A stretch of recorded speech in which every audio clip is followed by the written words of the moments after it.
Opening with the king's pawn controls the center and opens up the light-squared bishop and queen, often leading to sharp games. e5 is a common response that establishes a presence in the center, controls d4, and opens up the queen and dark-squared bishop. Bishop b5 is a poor move that develops the bishop to a square where it will be attacked easily with c6 or a6. You are bringing your knight into play, eyeing the central squares. Their knight comes into play, attacking the center. Knight f6 develops the knight and attacks the undefended e4 pawn. d4 attacks the e5 pawn, gains space in the center, and allows the dark-squared bishop to develop. Your best move was to eventually win a knight. They exchange pieces of equal value. You permitted the opponent to force isolated doubled pawns. Your opponent develops their queen off its starting square. This was the only move.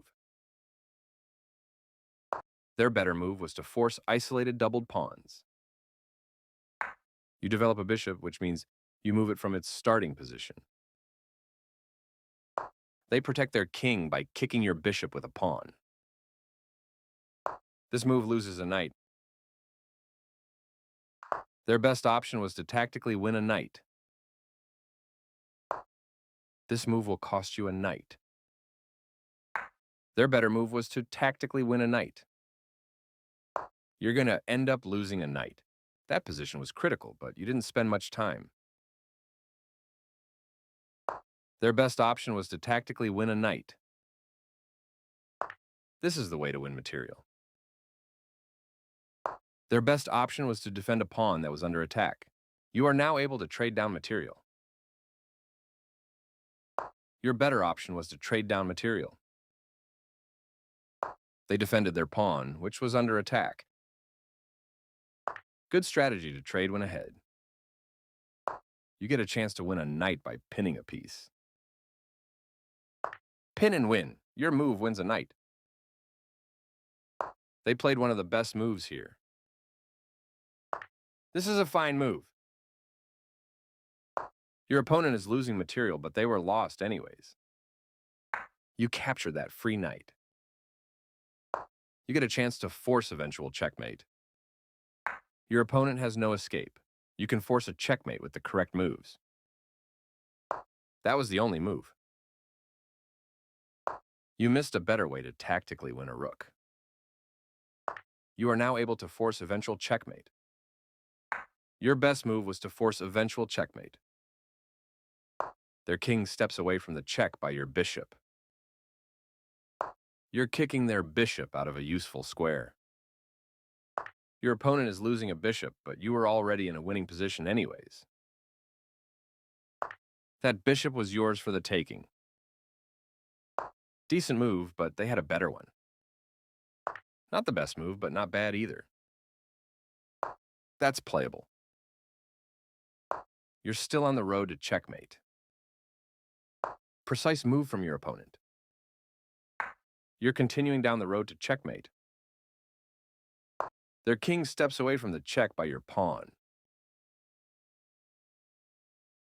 You continue the checkmate attack.